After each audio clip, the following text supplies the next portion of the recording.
णं नमो वज्झायाणं नमो लोहे सवसाहुणम्। मंगलमय मंगल करण वीतराग विज्ञान नमो ताहि जाते भय अरहंतादि महान। करि मंगल करियो महान ग्रंथ करण को काज जाते मिले समाज सब पावे निज पद राज।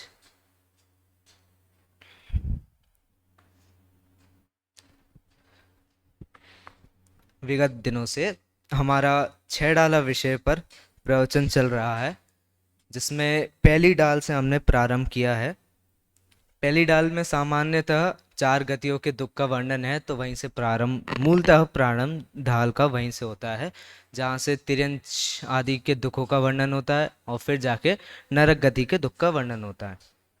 तो ये 2 गति के सामान्य दुख, इनका गति अनुसार गति का स्वरूप यानी गति कैसी है और उस गति में रहने वाले जीव को दुख कैसे होते हैं, इस बारे में वर्णन किया गया है। आज उसी के तहत जो 2 अपनी गतियां बाकी हैं, जैसे मनुष्य गति और देव गति, उनकी चर्चा आज हम सामान्य तौर से करेंगे। सामान्य अर्थात सामान्य उनके दुख देखेंगे और उनका स्वरूप, ज़्यादा विस्तार में नहीं जाएंगे कि मनुष्य गति क्या होती है, देव गति क्या होती है। बस उसमें जीव को विभिन्न तौर से दुख कौन से और क्या होते हैं, और उस गति का मूलतः स्वरूप क्या होता है, उसमें जीव क्या करता है क्या नहीं करता है, इस बातों को हम देखेंगे।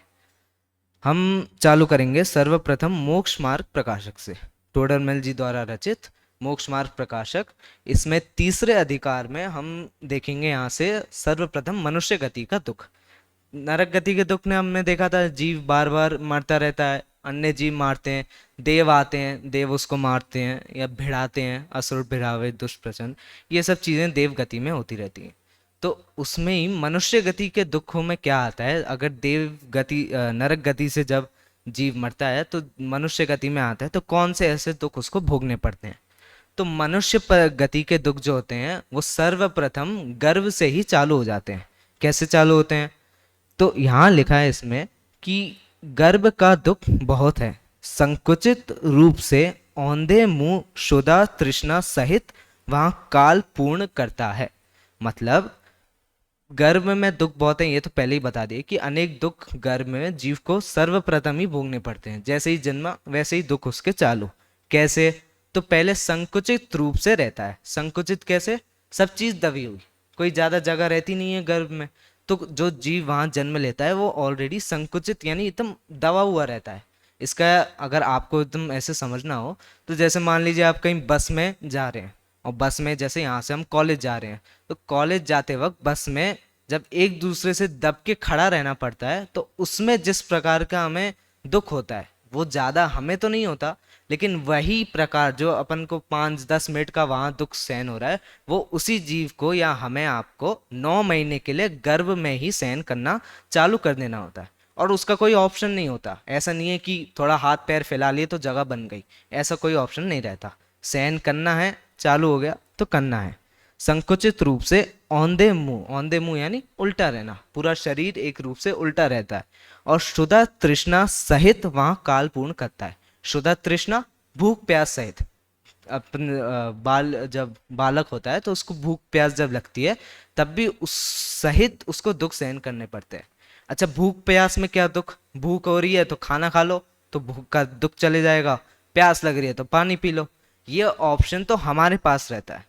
जो बालक गर्भ में है उसको क्या करना पड़ता है, उसको अपने माँ अनुसार ही खाना भोजन मिलता है या पानी मिलता है। जब माँ भोजन ग्रहण करे तब मिले, जब माँ पानी पिए तब तृष्णा का दूध दुख जाए। लेकिन तब तक के लिए, जब से चालू हुआ जब से खत्म हुआ तब तक के लिए उसको हर रोज 9 महीनों के लिए सहन करना पड़ता है। वहां काल पूर्ण करता है, अर्थात ये काल 9 महीनों का 8 महीनों का जितने का रहता है, कभी कभी 8, उसका पूर्ण करना पड़ता है उसे। जब बाहर निकलता है तब बाल्य अवस्था में महादुख होता है। बाल्य अवस्था यानी जब उसका प्रारंभिक स्टेज होता है उसकी जिंदगी का, गर्भ से निकलते ही, तब भी उसको महादुख होता है। कैसे, डॉक्टर ने निकाला, जन्म हुआ, तभी से रोना प्रारंभ।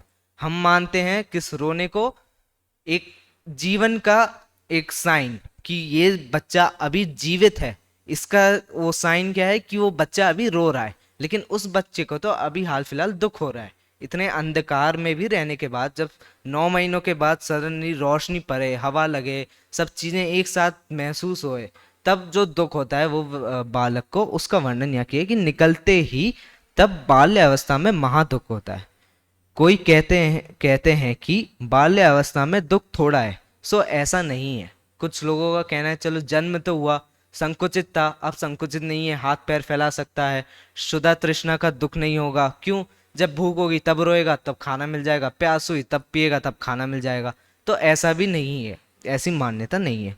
किंतु शक्ति थोड़ी होने से व्यक्त नहीं कर सकता। दुख तो होता है, दुख उतना ही होता है या उससे भी अधिक होता है, लेकिन क्योंकि उसकी शक्ति नहीं रहती उस दुख को व्यक्त करने की, तो वो दुख हमें नहीं दिख पाता, लेकिन उसको निरंतर वो दुख होता रहता है। बाद में व्यापार आदि तथा विषय इच्छा आदि दुखों की प्रकटता होती है। बाद में फिर 18 साल तक मान लीजिए, या मान लीजिए 12-15 साल तक विद्यार्थी जब तक पढ़ता रहता है, फिर उसके बाद आती है अपनी वो इच्छा व्यापार आदि की, कि अब धन कैसे कमाया जाए। अब तक के लिए धन कौन दे रहे थे? माता पिता दे रहे थे। लेकिन इसके बाद जब ये ख्याल हमारे दिमाग में आता है कि हम अभी इसके बाद से अकेले रहेंगे, हमारा कोई होगा नहीं, या माता पिता से धन मांगना तो हमें स्वीकार नहीं, अब तो धन कमाएंगे तो हम अपने बलबूते पर ही कमाएंगे, जो खड़ा करेंगे अपने बलबूते पे करेंगे। तो तब से व्यापार आदि की इच्छा प्रारंभ हो जाती है। भाई कोई अच्छी सी नौकरी लग जाए, अच्छे से पैसे मिले और जिंदगी सुकून जिए, ऐसी इच्छा वहां से प्रारंभ हो जाती है। तथा विषय इच्छा आदि दुख प्रकट होती है। अच्छा, इसमें दुख क्या, इच्छा में दुख क्यों हो रहा है? इच्छा में दुख इसलिए हो रहा है क्योंकि इच्छा तो हो रही है, लेकिन इच्छा की पूर्णता नहीं हो रही। निरंतर जब दिन रात हम ये सोचते रहते हैं कि मेरे को ये व्यापार मिल जाए, तो मेरे को इसके लिए ये करना पड़ेगा, ये करना पड़ेगा, मेरी इच्छा ऐसी है कि ये एग्जाम में मैं टॉप कर जाऊं तो मेरा व्यापार तो पूर्ण होगा। लेकिन जब वो इच्छा पूरी नहीं होती, और इच्छा के समय भी जो दुख होता है, उसका यहाँ वर्णन किया गया है। इष्ट अनिष्ट जनित आकुलता बनी ही रहती है। पश्चात जब वृद्ध हो तब शक्तिहीन हो जाते हैं और तब परम दुखी होता है। यह दुख प्रत्यक्ष होते देखे जाते हैं। ये दुख प्रत्यक्ष में हर व्यक्ति के जीवन में देखे जाते हैं, बाल्य अवस्था से वृद्ध अवस्था तक। वृद्ध अवस्था में कौन से दुख? तो शरीर की शक्ति चली गई तो प्रति समय दुखी होता रहता है। खाना खाने तक की शक्ति नहीं, पानी पीने की शक्ति नहीं, लेकिन पीना पड़ रहा है। बोलने की शक्ति नहीं, लेकिन कुछ चाहिए तो बोलना तो पड़ेगा। हिलने डुलने की शक्ति नहीं, फिर भी करना तो पड़ेगा। तो वो वृद्ध अवस्था में जैसी हालत हो जाती है, जिसे अर्ध मरा हालत कहते हैं, जो अभी आएगी बाद में, वैसी हालत वृद्ध में हो जाती है। ये तो मनुष्य के सामान्य से हमारे दुखों का वर्णन हुआ। आगे अंतिम जो अपनी गति, अंतिम नहीं लेकिन आखिरी इसमें जो वर्णित है वो देव गति है। उसके दुख कैसे होते हैं? तो भवनव्यासी व्यंतर ज्योतिष के कषाय बहुत मंद नहीं होती, और उनका उपयोग चंचल बहुत है, तथा कुछ शक्ति भी है, सो कषायों के कार्य से प्रवर्तित हैं। मतलब कि जो भवनवासी व्यंतर और ज्योतिष, इन 3 देवों को अभी लेना, 4 देव होते हैं, उनमें से इन 3 को अभी लेना। इन 3 की कषाय जो होती है वो मंद बिल्कुल भी नहीं होती, कषाय तीव्र हैं, और दूसरा उपयोग भी चंचल है। हम कहते रहते हैं कि उपयोग चंचल है, कक्षा में कहते हैं तो अध्यापक बोलते हैं उपयोग यहाँ रखे, भटकाने की कोशिश ना करें। उनका उपयोग तो इससे भी चंचल होता है, तो निरंतर किसी न किसी चीज में लगता रहता है। और तथा कुछ शक्ति भी है, सो कषायों के कार्य में प्रवर्तित है। कुछ शक्ति जो मिली है वो भी कषाय कार्य में प्रवर्तित ही है। इसका वर्णन अपने नरक आदि में देखा था, किस तरह असुर देव जो होते हैं वो एक दूसरे मनुष्य को भिड़ाते हैं। ठीक है, कौतूहल विषय आदि कार्यों में लगे रहे हैं और उस आकुलता से दुखी ही हैं, उस आकुलता से दुखी ही रहते हैं इन कार्यों में लगते हुए। अब अभी मैंने आपको मोक्ष मार्ग प्रकाशक से इन 2 गति का दुखों का वर्णन समझाया, लेकिन अब मैं अगर ऐसा बोलूं कि मोक्ष मार्ग प्रकाशक नहीं, मैंने आपको 6 डाला की 4 ढालों का एक मान लीजिए सारांश रूप में बता दिया, तो वो भी वाक्य गलत नहीं होगा, क्योंकि असली में अभी 6 डाला में भी इन्हीं चीजों का वर्णन बहुत अच्छे से और थोड़ा विस्तार से किया गया है। हम बार बार ये बोलते रहते हैं ना, मोक्ष मार्ग प्रकाशक और समय सार, उनका सार लें तो 6 डाला होगा, लेकिन कैसे, ये तो बहुत कम बच्चों को पता होता है। समय सार जैसा विषय तो नहीं। मोक्ष मार्ग प्रकाशक तो का तो आपने अभी देखा, कैसे मोक्ष मार्ग प्रकाशक के तीसरे अधिकार में 68 नंबर के पेज में इन सब चीजों का वर्णन किया है। कौन सा? मनुष्य गति और देव गति के दुखों का वर्णन। अब अगर छह डाला से इसे ढालों से देखें तो अपनी मनुष्य गति की चर्चा प्रारंभ होती है 13वीं ढाल से। 13वीं ढाल के आखिरी शब्द से, कर्म जो गते नर गति लहे। यहां तक, उसके पहले तक नरक गति के दुखों का अच्छे से वर्णन किया। अब लिखते हैं, कर्म करे, कर्म से जो गते नर गति लहे। यानी कर्म आए, कोई शुभ कर्म का उदय आया, उससे नर गति, मनुष्य गति प्रकट हो गई। यहां पर भी आप मनुष्य गति को आसान है प्रकट करना, ये अर्थ तो कदाचित लेना ही नहीं है। क्यों? क्योंकि मनुष्य भव भी महादुर्लभ रूप से मिलता है। और इस बात का वर्णन सम्यक ज्ञान चंद्रिका में टोडरमल जी ने कर रखा है। सम्यक ज्ञान चंद्रिका पीठिका में उनने कर रखा है। कैसे? वहां उनने 4 चीजों से इस बात को बताया, मनुष्य भव की दुर्लभता, द्रव्य, क्षेत्र, काल और भाव। द्रव्य की अपेक्षा कि और जीव तो इतने सारे हैं, असंख्यात हैं, उनकी जो गणना करते हैं, संख्या लगाते हैं तो असंख्यात, अनंत, इन चीजों का प्रयोग होता है। मनुष्य कितने? तो संख्यात, इस शब्द का हम प्रयोग करते हैं। ये द्रव्य अपेक्षा दुर्लभ हो गया। अब क्षेत्र, तो मनुष्य जीव का क्षेत्र कितना सही है? मध्य लोक में भी एक छोटा सा क्षेत्र दे रखा है मनुष्य को, उसके भी आगे कोई मनुष्य मिले नहीं। देव गति के देवों को देखो, सब जगह फैले हुए हैं। तिर्यंच गति, एक इंद्री, सब जगह फैले हुए हैं त्रस वाले जीव। तो इन जीवों की अपेक्षा हमारे जीवों की क्षेत्र अपेक्षा दुर्लभता है प्रकट होने की। काल अपेक्षा, तो मान लो मनुष्य भव मिल भी गया तो कितना ही बड़ा होगा मनुष्य भव। और वर्तमान में तो कर्म भूमि है, भोग भूमि है नहीं, तो कर्म भूमि में भी और भी संकुचित हो जाता है काल, और भी कम हो जाता है। ऐसे काल अपेक्षा हो गया। और भाव अपेक्षा, भाव अपेक्षा कैसे? अगर आप ज्यादा परिग्रह करते हैं, ज्यादा क्रोध करते हैं तो नरक गति निश्चित है। ज्यादा कम कर लेते हैं तो देव गति निश्चित है। उनमें बीच में अल्प बहुत्व, यानी कम ज्यादा, एकदम मध्य में, उसके बहुत से भी नीचे और ज्यादा नीचे भी नहीं। जब ऐसे भाव आप करोगे तभी जाके मनुष्य गति मिलेगी। ज्यादा, थोड़े ज्यादा कर लिए नरक गति, थोड़े ज्यादा और कम कर लिए तो देव गति, बीच में आती है मनुष्य गति। ऐसे 4 अपेक्षाओं से, द्रव्य, क्षेत्र, काल, भाव की अपेक्षा से मनुष्य भव दुर्लभ है। इसका वर्णन अपने 13वीं ढाल में देखा। अब मूलतः चर्चा जहाँ दुखों का वर्णन है वो 14वीं ढाल में आती है। जननी उदर वसयो नवमास, अंग सकुचते पायो त्रास, निकसत जे दुख पाए घोर, तिनको कहत ना आवे और। कैसे? तिनको कहत ना आवे और, पहले ही बदल दिया कि भाई इनके दुखों का वर्णन करना तो संभव है नहीं, कर ही नहीं सकते। फिर भी जितना हो सके उतना बताने का प्रयास करते हैं। कैसे? जननी उदर वसयो नव मास, कि जब जननी अर्थात माता के पेट में नव मास के लिए आते हैं तब क्या दुखों का वर्णन होता है? तो संकुचित रहते हैं, शुदा तृष्णा, जो अपन ने अभी मोक्ष मार्ग प्रकाशक से देखी, ये सारी चीजें इन दुखों में आ जाती है। और गर्भ में रह के यही दुख अकेले में दुख में नहीं आते। गर्भ में रह के मरण हो जाता है कभी, कितने सारे बच्चों का 7-8 महीनों के अंदर अंदर ही मरण हो जाता है। इतने दिन, इतने महीने दुख सहन किए, अंत में जाके मरण हो गया। चलो मरण तो दूर की बात, नहीं भी हुआ मरण, माता पिता को कदाते बच्चा, ऐसे एक परिस्थिति थी एक समय पर जहाँ अबॉर्शन नाम की चीज तो बहुत कॉमन थी। लड़कियों की जब ऐसे संतान है पता चलता था तब अबॉर्शन हाल हो जाता था, ये करने के लिए वो चले जाते थे। उसमें भी अबॉर्शन के लिए एक ऐसा आता है, अमेरिका के एक हॉस्पिटल या एक साइंटिस्ट ने इसके बारे में थोड़ा रिसर्च करी और इसको एक नाम दे दिया। क्या दिया? Silent scream. Silent scream. Scream क्यों शब्द दिया और साइलेंट क्यों दिया?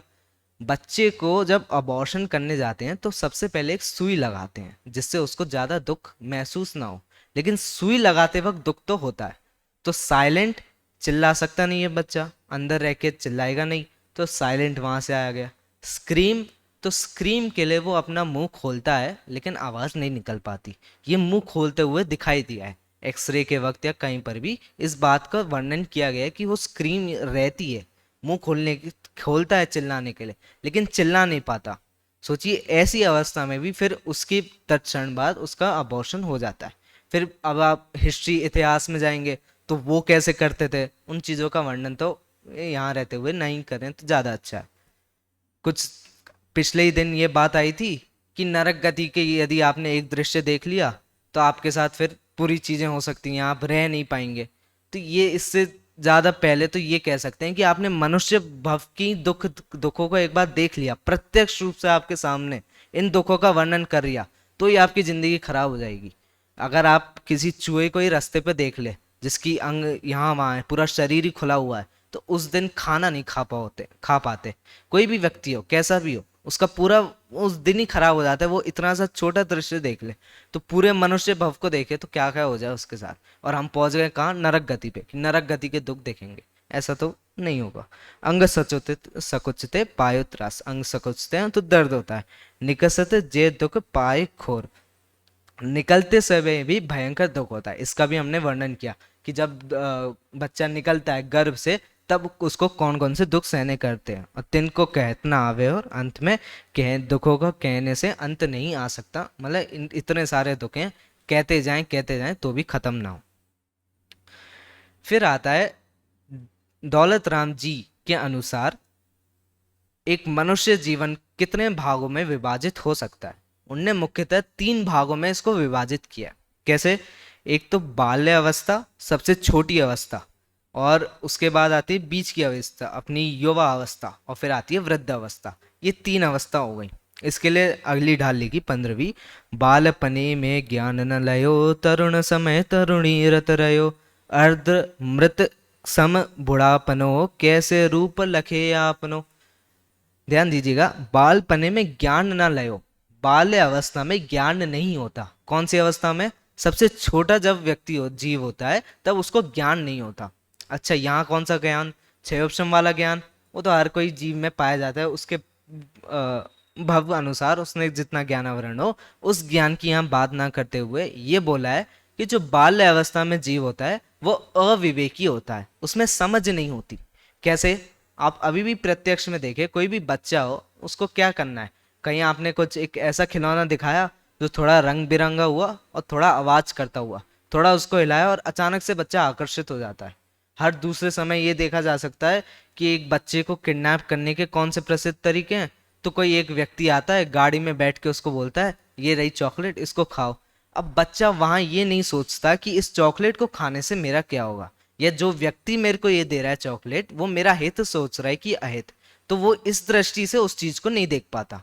ये उसके अज्ञान में आ जाता है कि वो विवेकी रहित है, विवेक रहित है, अपनी भलाई के बारे में इतनी जल्दी उम्र में नहीं सोच पाता। वो एक कहावत भी चलती है ना, बच्चे मन के सच्चे होते हैं, वो भी ऐसे ही निकली है। बच्चे मन के सच्चे कैसे होते हैं? बच्चों को ये नहीं पता होता कि अगर मैं कुछ ऐसा बोलूं तो दूसरे को कैसा महसूस होगा। अगर मैं किसी मोटे को ये बोल दूं कि भाई तू मोटा है, तो उसको दुख होगा, सुख होगा, वो हंसेगा, रोएगा। ये सब चीजें बच्चे ध्यान में नहीं रखते। उनको मोटा व्यक्ति दिखा सो मोटा कह दिया, बस बात खत्म। तो वहां से निकली बच्चे मन के सच्चे, तो वो अविवेकपना उसका दिखता है। फिर तरुण समय तरुणी रत रयो, तरुण समय यानी जब उसका बीच का काल होता है, यानी मान लीजिए जब वो युवा हो, जितने भी समय 20 की उम्र से 50 तक या 30 तक, जितना भी उसकी व्यस्त अवस्था रहती है, तब तरुणी रत रयो, यानी धन आदि के पीछे लगा रहता है, पत्नी आदि के लिए देखता है, इन सब कार्यों में बहुत व्यस्त हो जाता है। और सबसे प्रसिद्ध सोच जो इस उम्र पे आती है वो ये आती है कि अब धन कमा लेते हैं, बाद में जाके अध्ययन कर लेंगे या बाद में जाके धन खर्च कर लेंगे। कैसे? 20 30 40 कितने वर्ष है? 20 वर्ष हो गए। 20 वर्ष के लिए मैं बहुत मेहनत कर लेता हूँ, जॉब कर लूंगा अच्छी खासी, कोई एक दुकान खोल लेता हूँ, फिर 40 50 साल के बाद मैं आराम से बैठूंगा, पैसा आएगा और फिर तब जो करना होगा सो देखा जाएगा। तब थोड़ा पुण्य कमा लेंगे तो देवगति में चले जाएंगे, या देवगति कुछ घूमना हो तो तब पैसे खर्च कर लेंगे। ऐसी मान्यता तभी आती है। अर्ध मृत सम बुढ़ापनो, बुढ़ापे की अवस्था को क्या बोला यहाँ? अर्ध मृत, आधा मरी हुई अवस्था जो होती है वो बुढ़ापे की होती है। इंसान ना हिल पाए ना डुल पाए, बोलने में तकलीफ हो, लेकिन किसी को बुलाना है तो बोलना पड़ेगा, चलो बोलो नहीं, कोई घंटी बजा लो तो हिलने का दुख हो रहा है, खा नहीं पा रहे, गले में उतनी शक्ति नहीं, फिर भी खाना पड़ रहा है, नहीं तो जीवित नहीं रह पाएंगे। उतने में अधिकतर आपने देखा होगा जब भी कभी किसी वृद्ध व्यक्ति का मरण होता है, तब उसके भाषण में ऐसा बोला ही जाता है कि अंतिम काल में तो वो बहुत दुखी थे अपने जीवन में, अपने शरीर से ही परेशान थे, तो अच्छा हुआ उनकी एक तरीके से मृत्यु हो गई। ऐसा बहुत बार कथन करने में देखा जाता है। कैसे रूप रूप लखे आपनो, वृद्ध अवस्था में किस प्रकार अपने स्वरूप को देखे अथवा विचारे, इस बात का विचार भी निरंतर करते रहना चाहिए। फिर आते हैं देव गति के दुख। अंतिम अपनी जो गति यहाँ वर्णित है वो देव गति के दुख का वर्णन किया गया है। अच्छा, एक विचित्र बात ऐसी भी है कि मनुष्य गति में इतने दुख होने के बाद भी देव गति में जो जीव है यानी देव जो है, वो निरंतर ऐसी आशा करते रहते हैं कि हम एक समय के लिए तो मनुष्य भव प्राप्त कर लें। क्यों? क्योंकि मनुष्य भव ही ऐसा एक भव है जहाँ संयम हो सकता है, जहाँ से मोक्ष जाया जा सकता है। तो देव निरंतर ये आशा करते रहते हैं कि हम मनुष्य हो जाएं, और मनुष्य क्या आशा करते हैं, हम अगले भव में देव हो जाएं। सब आगे पीछे लगे, एक को देव होना है, एक को मनुष्य होना है, कारण अलग हो तो अलग हो, लेकिन दोनों को गति अनुसार तो घूमना है। देव गति में भवन त्रिक, 3 देवों का यहाँ वर्णन किया है, उनको भवन त्रिक कहते हैं। उनको अलग से क्यों वर्णन किया और अंत वाले देव को अलग क्यों रखा, इसके हम अभी ढाल पढ़ने के बाद देखते हैं।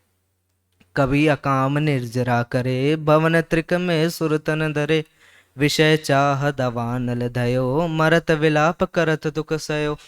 कभी अकाम निर्जरा करे, अकाम निर्जरा सकाम निर्जरा सबने सुनी होगी। एक संक्षिप्त में उदाहरण देके मैं जल्दी से समझा देता हूँ। जैसे मान लीजिए एक ट्रेन में कोई व्यक्ति सफर कर रहा है, और ट्रेन में शाम के समय के लिए उसने अपने लिए भोजन तैयार कर लिया, टिफिन में अच्छे से भोजन रखा, लेकिन कदाचित उस भोजन को बैग में रखना भूल गया और ट्रेन में पहुंच गया। तो वहां 2 तरीके की परिस्थितियां होंगी।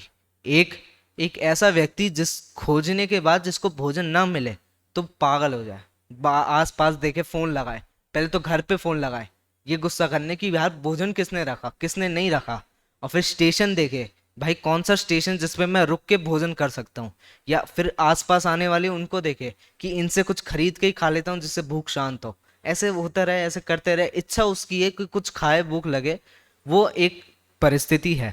और दूसरी परिस्थिति ये है कि एक व्यक्ति जानता है उसका भोजन उसके साथ कदाचित नहीं आ पाया, तो वहीं तत्समय उसने देखा कोई उपाय नहीं है, तो उपवास धारण कर लिया, और मान लीजिए कुछ स्वाध्याय में लग दिया, कुछ पूजन सुन ली, कर ली, कुछ भक्ति कर ली उस समय के लिए। तो ये दूसरी परिस्थिति हो गई। इन दोनों परिस्थिति में आप क्रमशः सकाम निजरा और अकाम निजरा लगा देना। काम यानी इच्छा, इच्छा सहित जो निर्जरा हो रही है वो सकाम निर्जरा होगी। पहला व्यक्ति क्या कर रहा था, उसकी इच्छा थी कि उसको खाना है, तो वो ढूंढे जा रहा था उसको, ये हो गई सकाम निर्जरा। और दूसरा, उसकी भी इच्छा थी लेकिन इच्छा दबाने के बाद उसने कुछ और निर्णय लिया, तो निर्जरा तो हुई, तो ये अकाम निर्जरा हुई। इस अकाम निर्जरा करके देव गति में प्रवेश किया जाता है।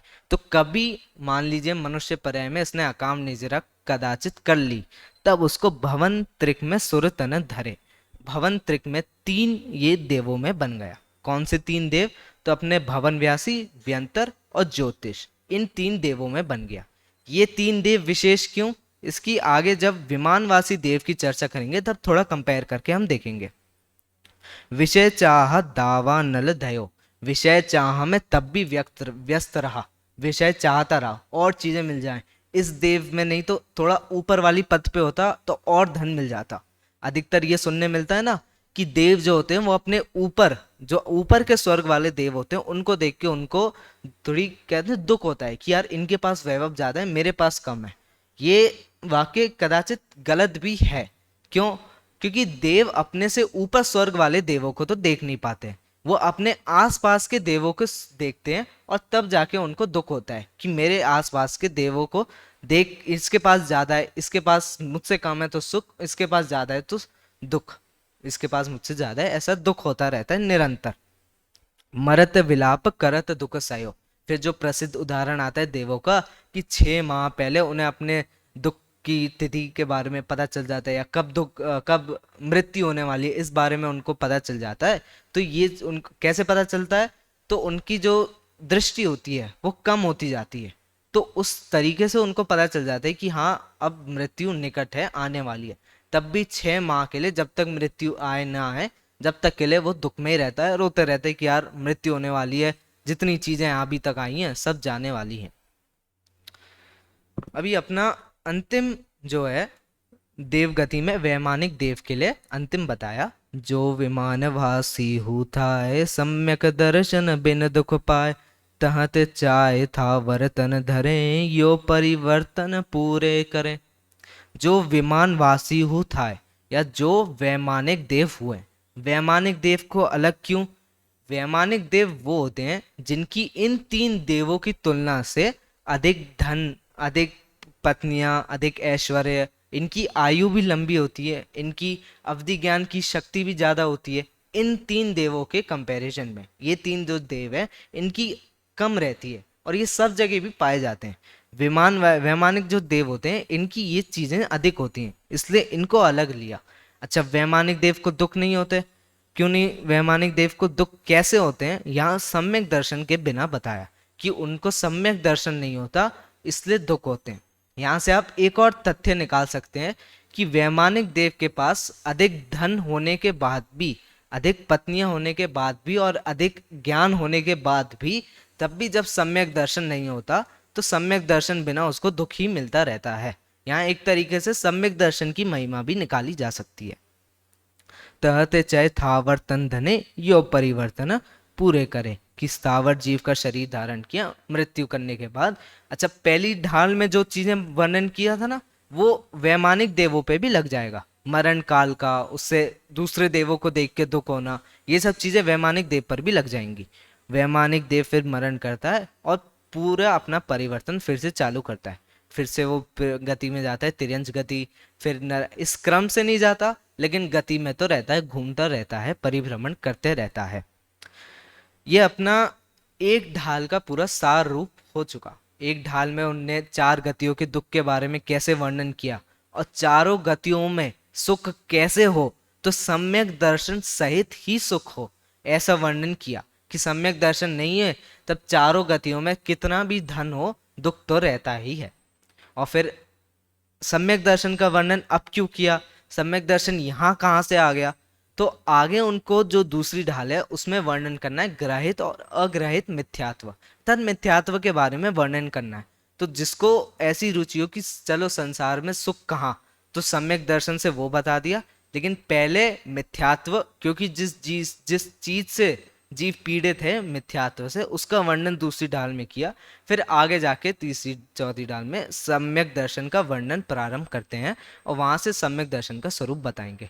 आगे मिथ्यात्व का वर्णन करते हुए ग्रहित अग्रहित इनके भेद क्या होते हैं, कैसे दुख, मिथ्यात्व से कैसे दुख होता है, इस बात का वर्णन आपके आगे डालों में आएगा। शेष चर्चा बाद में करेंगे।